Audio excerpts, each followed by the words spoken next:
Mad Squad, what's howling? It's Joe, aka Matt Joe C. Marvel's Agents of S.H.I.E.L.D. is finally back from its long hiatus, and they're now in space. And the first two episodes actually got everybody was hyped about it. It was trending #1 on Twitter, so everybody was hyped for it.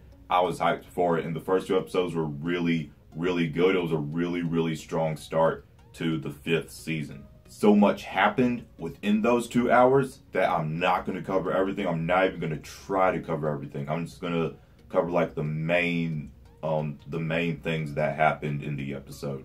We learned how they ended up in space from the end of season 4. So the monoliths, is that how you say them? I think that's how you say them. The monoliths, those rock things. So the Kree have basically been coming to Earth and taking people and taking them to this spaceport that they have. I've been doing tests and experiments on them, and so they took all of the Agents of S.H.I.E.L.D. They put them in this room. They were all sucked into this monolith, and they each ended up in a different spot in this huge spaceport, except for Fitz. And we're still not sure why he didn't end up there, but we know that he's in the past trying to fix this, because they weren't just taken into space. They were taken into space about 90 years into the future. A future where the Earth is freaking this. You don't even know how crazy. When I realized when they were in. I know I'm talking about a bunch of different things, jumping back and forth, but it's just a lot happened. So what I'm going to talk about now is these first 2 episodes did a really good job of making us, the viewers, feel like we were part of the Agents of S.H.I.E.L.D. We're asking all the same questions that they're asking, where the heck am I? What's this? What's that? What are these roach alien creatures? What's going on? And through the episode, through each of the 2 episodes, we're guided along just as soon as the Agents of S.H.I.E.L.D. are guided along of everything that's going on. Back to Earth being destroyed, though. When I realized it, when they realized it, and so. Okay, this is me personally, and I gotta get this out. I gotta get this out of the way. Okay, I'll get them out of the way first, actually, before I continue with. I told you there's so much stuff. So some new characters are introduced who will definitely be supporting characters throughout the season. Deke and Tess, and their friend who knew a lot of what was going on, but he died. Actually, I just had his name, but I can't think of it now. He obviously knew a lot of what was going on, and now it's just Deke and Tess. And they basically have to help the Agents of S.H.I.E.L.D. survive in this spaceport and help get back to the past. Now back to what I was saying earlier. Deke told Daisy that she's the one who destroyed the Earth. Look, I'm still calling that it was Thanos. Okay, look. Tess said, when Coulson asked how the Earth was destroyed, Tess said it was some sort of catastrophic event. Guys, Infinity War, Thanos, come on! I haven't seen it, but I heard that in the leaked Comic-Con trailer for Infinity War, Thanos freaking ripped a planet apart and threw it at the Avengers. If he can rip planets apart in just the trailer, I'm sure he can do that to the Earth as well, because the Earth is a planet as well. So this is my other reason why I'm still leaning on it being Thanos and not completely leaning on it being Daisy 100%. Because, so, the Kree have, destroyed a lot of the history and files of basically what's been going on on Earth and just the galaxy and everything for the past years that they've been up in this spaceport.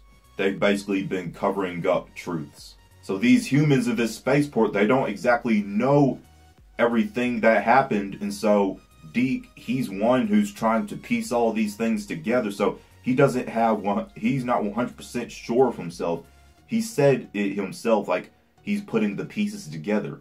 He's putting the pieces together, but he doesn't know if all of this that he's putting together is 100% true, 100% factual, and I don't see why Daisy would destroy that many people and destroy the entire Earth. And to be completely honest, I'm not sure if she's even strong enough. Look, I get that she's an inhuman, her powers are really strong, I get that. I just don't think she has that much power. I really don't think she has the power to destroy a planet.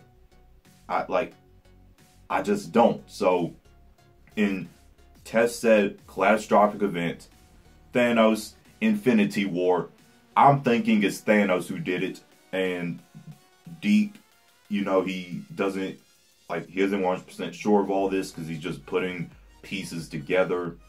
And so maybe by like the middle of the season, we'll learn that it actually wasn't Daisy and it was Thanos. Maybe by like the 100th episode, because I've heard that like on the 100th episode of S.H.I.E.L.D. there's going to be like a significant event, a revelation that's going to occur. So maybe it could be finding out that it actually wasn't Daisy who destroyed the Earth, but it was Thanos, and it was because of the Infinity War. Like, thing is too, I was so hyped when Tess said like catastrophic event, like, and it wasn't just me who thought this. Like, I thought, oh my god, Infinity War tie-in to S.H.I.E.L.D. All this happened because of Infinity War. And then when Daisy was trying to like get some dirt up on Deke, she snuck into his little room that he had, which put her into a sleep, which took her to this dystopian framework, which they actually said the framework would come back in an interesting way, and so it did. The framework is back, but it isn't going to be like how it was overloaded in the last the last part of season 4.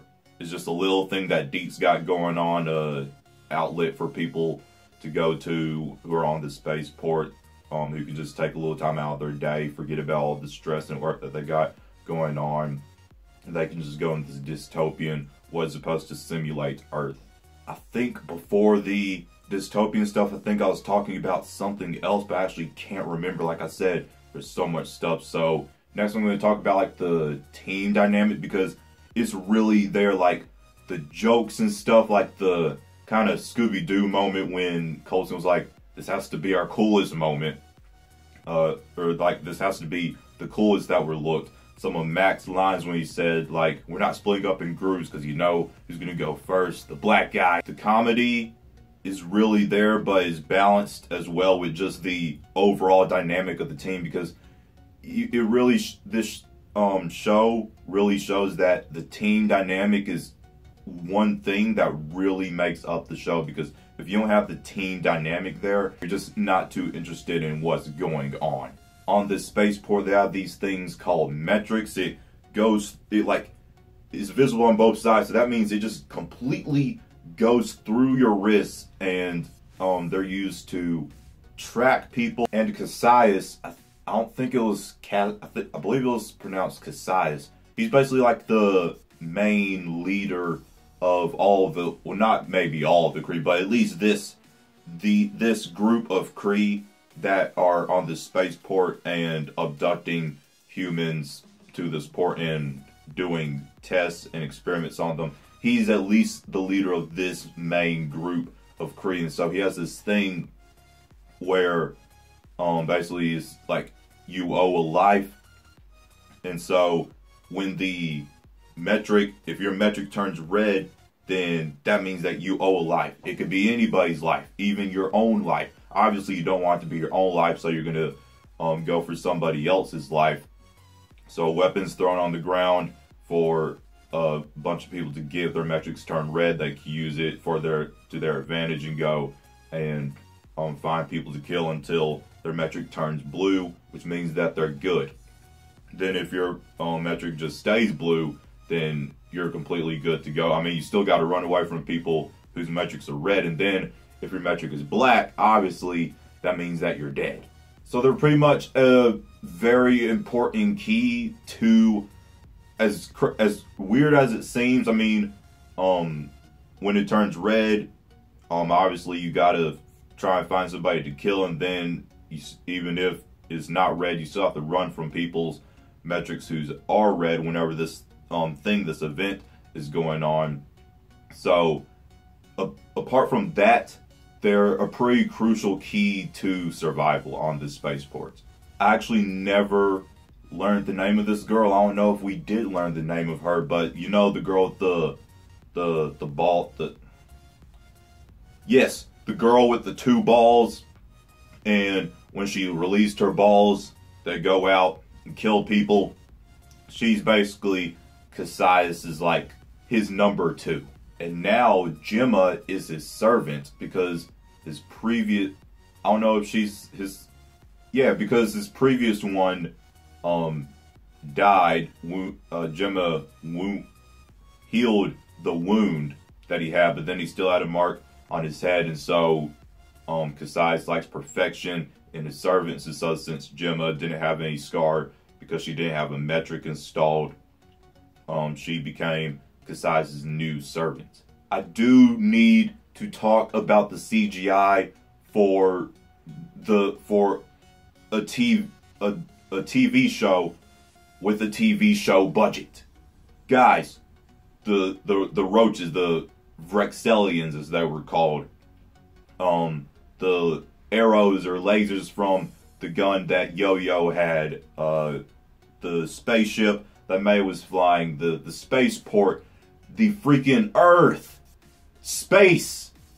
Guys, for a show with a TV budget, that CGI was like that mwah, like that was top-notch CGI. It was just absolutely amazing. Way better than that CW crap CGI. And if you watch me regularly, you should know how I feel about the CW, so there's no need to explain that. In all honesty, I was a little disappointed when Dika said, like, it was you who destroyed the Earth and not what I was thinking, Thanos in Infinity War. And like I said, I'm not 100% sure if it is Daisy. I'm not 100% sure if it's Thanos either, but I'm not 100% sure if it's Daisy, just because the Kree destroyed a lot of the files and history of things that have happened over the years, and Deke is just trying to put the pieces together. He doesn't have 100% facts. He's just putting pieces together. Guys, Agents of S.H.I.E.L.D. Season 5, Episodes 1 and 2. Absolutely amazing. Not one dull moment. All the new characters, like, you already really like them. People were a bit iffy of how it would play out, like a whole season of them being in space, but I'm going to enjoy it. I mean, come on. The past 4 seasons they've been on Earth, 1 season in space isn't going to hurt. It will be the agents having to survive on this spaceport, get through everyday life while trying to get back to the past. I'm hyped for this whole entire season. You're going to get my review for every single episode. I really am just like crazy hyped for this. If you enjoyed my review, let me know what you thought, and let me know all of your thoughts on these first 2 episodes of Agents of S.H.I.E.L.D. Everything, like, how do you feel about them being in space? What do you think about the Kree being like the main type of enemy, I guess? What do you think of the Daisy, destroyed Earth, or Thanos? And let me know what you think about all of that and everything about these first 2 episodes. Links to all my social media will be down below in the description box. Smash that like button. Share this video to anyone you feel would enjoy. If you are new around here and you like what you see, tap the subscribe button and ding dong the notification bell to join the Mad Squad on our journey to 10,000 subscribers. My name's Joe, aka Mad Joe FC. Hope y'all have a marvelous day. Mad, strong, together.